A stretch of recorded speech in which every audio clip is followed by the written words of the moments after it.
హ్మ్. ఏదైతే తిరుపతి లడ్డు వ్యవహారం ఉందో గత 3 రోజులుగా జరుగుతా ఉంది. దాంట్లో భాగంగా ఏదైతే మాజీ తిరుపతి టీటీడీ చైర్మన్ ఉన్నాడో ఆయన మాట్లాడతా నాకు ఏదైతే మీడియా నుంచి ప్లస్ ఏదైతే కమిటీలు ఏదైతే ఎంక్వైరీ చేసే ఎంక్వైరీ కమిటీల నుంచి రక్షణ కావాలని చెప్పి హైకోర్టుకి వెళ్ళాడు కదా, దాన్ని ఎలా చూస్తారు?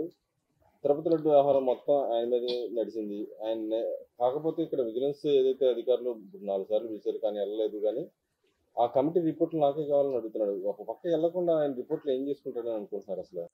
మొదటిగా అండి ఆ ఏడుకొండల వాడికి ఈ ప్రజలు అయినందుకు, ఆయన భక్తులు అయినందుకు మేము క్షమాపణ కోరుకోవాలి. ఎందుకంటే ఒక దరిద్రుడిని, ఒక హిందుత్వాన్ని మంట కలిపి ఒక ఎదవని తీసుకొచ్చి గత 5 ఏళ్లలో మేము ఆయన్ని సీఎం చేశాం కాబట్టి ముందు మేము క్షమాపణ చెప్పుకోవాలండి.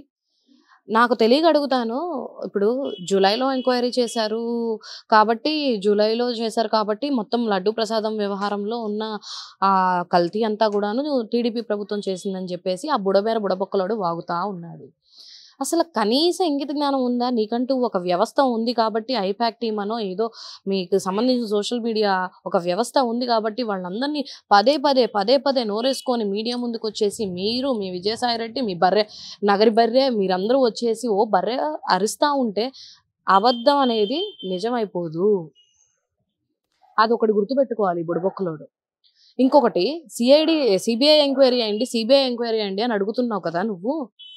మరి ఎందుకు విజిలెన్స్ ఎంక్వైరీ చేస్తానంటే మీ వైవి సుబ్బారెడ్డి గారు నా మీద విజిలెన్స్ ఎంక్వైరీ వద్దని అడుగుతున్నాడు? ప్రజలకు వస్తుంది డౌట్. నువ్వు ఎంత గొంతు చించుకొని అబద్ధాన్ని ప్రేరేపించాలి, నిజమని ప్రేరేపించాలనుకున్నా కూడా ప్రతి ఒక్కరికి అనుమానం వస్తుంది. నువ్వేమో సిబిఐ ఎంక్వైరీ అంటావు, మీ వాడేమో నాకు విజిలెన్స్ ఎంక్వైరీ వద్దన్నాడు. విజిలెన్స్ వాళ్ళకే భయపడుతున్నాడు. రేపు పొద్దున్న నువ్వు చెప్పినట్టుగా సిబిఐ వేస్తే చచ్చిపోతాడేమో ఊరేసుకొని నేనే చేశానని చెప్పి జనాన్ని ముందుకు వచ్చేసి చెప్పేస్తాడేమో. చూసుకో ఒకసారి. అసలు గుడికి వెళ్ళడం చేతగాని యాదవ్వి నువ్వు. పెళ్ళాన్ని తీసుకొని పుణ్యస్త్రీలాగా ఉండే ఆవిడ, కట్టుబాట్లు తెలియని ఆవిడ నువ్వు తీసుకొని గుడికి వెళ్ళలేనివాడివి, ఇంటి ముందు సెట్టేసుకునేవాడు. నీకేం తెలిసిద్ది ఆయన విలువ? యావత్తు ప్రపంచాన్ని శాసించేవాడు ఏడుకొండల వాడు. ఆయన దేవుడు మనిషి రూపంలో ఇక్కడ ఎదురుగా లేకపోవచ్చేమో కానీ ప్రతి ఒక్కరికి తెలుసు ఆయనతో పెట్టుకుంటే నామరూపాలు లేకుండా పోతారు అని. మొట్టమొదటిగా అసలు ముందు మీ నానే ఉన్నాడు. 7 కొండల్ని 5 కొండలు అన్నందుకు పావురాల కొట్లో అయిపోయిందనమాట. అసలు నువ్వే చాలా బాగా గుర్తుపెట్టుకోవాలి. ఎలా మర్చిపోయావో తెలీదు. ఆయనతో పెట్టేసుకున్నావు. నీకు మాత్రం ఎటువంటి చావు వస్తుంది అంటే ఆయన రాసే స్క్రిప్ట్ నువ్వు జీవితంలో కూడా ఊహించలేనంతగా ఇస్తాడు. నువ్వు ఎంత ప్రేరేపించాలనుకున్నా ఎవడు నమ్మడు. వైవి సుబ్బారెడ్డి తన భయంతో ముందుకు తను మాట్లాడే మాటలతో తనే దొరికిపోతున్నాడు. తనకి రిపోర్ట్స్ కావాలంట కానీ కమిటీ ఎంక్వైరీస్కి మాత్రం రాడంట, విజిలెన్స్ ఎంక్వైరీలకు మాత్రం రాడంట. ఇది ఎక్కడ విడ్డూరం? ఏ తప్పు లేనివాడు వచ్చి మాట్లాడొచ్చు కదా. ఇంకొకటి, ఇప్పుడు పవన్ కళ్యాణ్ గారు ఉన్నారు, ఆయన డిప్యూటీ సీఎం. చంద్రబాబు నాయుడు గారు ఉన్నారు ముఖ్యమంత్రి. వీళ్ళిద్దరూ ఆ హోదాలో ఉన్నప్పుడు వాళ్ళు ఎందుకు స్క్రిప్ట్లు పట్టుకొని మాట్లాడట్లేదు? ఎందుకంటే వాళ్ళు అబద్ధాన్ని చెప్పాలనుకోవట్లేదు కాబట్టి. ఇది గుర్తుపెట్టుకో జగన్మోహన్ రెడ్డి. నువ్వు అబద్ధాన్ని చెప్పాలనుకుంటున్నావు కాబట్టి నీకు ప్రతిదీ కూడా ఒక తలకమాసిన ఏదో రాసిన స్క్రిప్ట్ కావాలి. ఆ స్క్రిప్ట్ని చూసి కూడా నీకు చదవడం చేత కాకపోయే. అక్కడ స్పష్టంగా జూలైలో చేసింది రిపోర్ట్ ఉందని చెప్తున్నారు. ఇప్పుడు కొంచెం డిలే అయ్యి ఉండొచ్చు. దాన్ని మొత్తాన్ని అంటే దాన్ని ఎలా పడితే అలా బయటికి వదిలితే చాలా చండాలంగా ఉంటుంది ఒక హోదాలో ఉన్నప్పుడు అని చెప్పి డెప్త్కి వెళ్ళిపోయి ఎంక్వైరీ చేసుకొని దాన్ని బయట పెట్టారు. దాన్ని వచ్చేసి మీరు డైవర్షన్ పాలిటిక్స్ అని చెప్పేసి చెప్తే ఎట్లా? డైవర్షన్ రాజకీయాలు చేసేది మీరు, వచ్చింది మీకు. కానీ వాళ్ళు అంటారు టీటీడీలో ఉన్న ఏదైతే ల్యాబ్ ఉందో దాంట్లో మంచి ప్రమాణాలు ఉన్నాయని చెప్తున్నారు. కానీ ఇన్డెప్త్ గా కావాలంటే అది అంత తగ్గ పనిచేసే వ్యవహారం ఆ ల్యాబ్ పనిచేయదని చెప్పి అంటారు. దాన్ని ఎలా చూడొచ్చు? ఏమండి, ఇప్పుడు చంద్రబాబు నాయుడు గారు నేషనల్ ల్యాబ్స్ తోనే చేపిస్తారు కదా ఏదైనా కానివ్వండి. ఇప్పుడు లోకల్లో ఉన్నవి ఏవైనా డబ్బులకి అమ్ముడిపోయి ఉండొచ్చు, తెలిసిందే అది.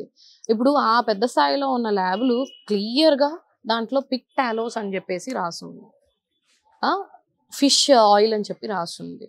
క్లియర్గా ఉన్న తర్వాత కూడా వాటిని కూడా అబద్ధం అని ఎట్లా చెప్పగలరు చెప్పండి?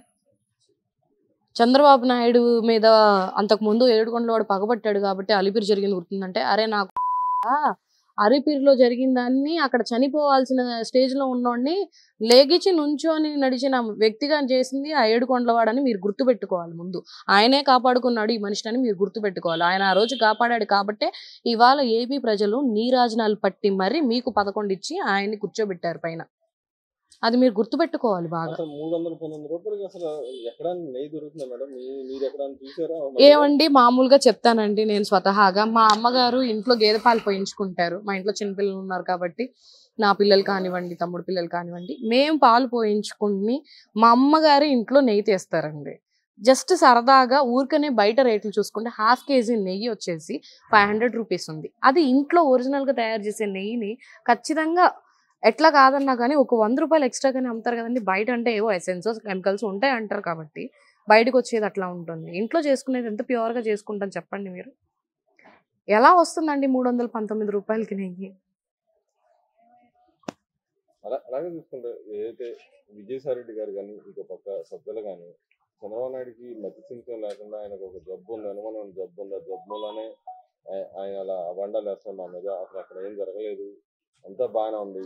హిందూ ధర్మాన్ని రక్షించాల్సిన ఆయనే ఈ గుళ్ళ మీద ఆయన తిరుపతి మీద దాడి చేస్తున్నాడు అన్నట్టుగా మాట్లాడుతుంటాను. అసలు గతంలో చూసుకుంటే పెళ్ళాన్ని తీసుకొని ఒక్కసారైనా పరిపూర్ణంగా ఏడుకొండల వాడి దగ్గరికి వెళ్ళి పరిపూర్ణంగా మనస్ఫూర్తిగా ఏదైనా చేశాడా? అక్కడ పూజలు కానివ్వండి, అక్కడ ఏదైనా దర్శనం కానివ్వండి. ఇప్పుడు ప్రసాదము చేతిలో తీర్థం పోస్తేనే దాన్ని వెనక నుంచి పారిపోసిన భార్యాభర్తలు ఆ గంట వీళ్ళిద్దరికీ దక్కింది.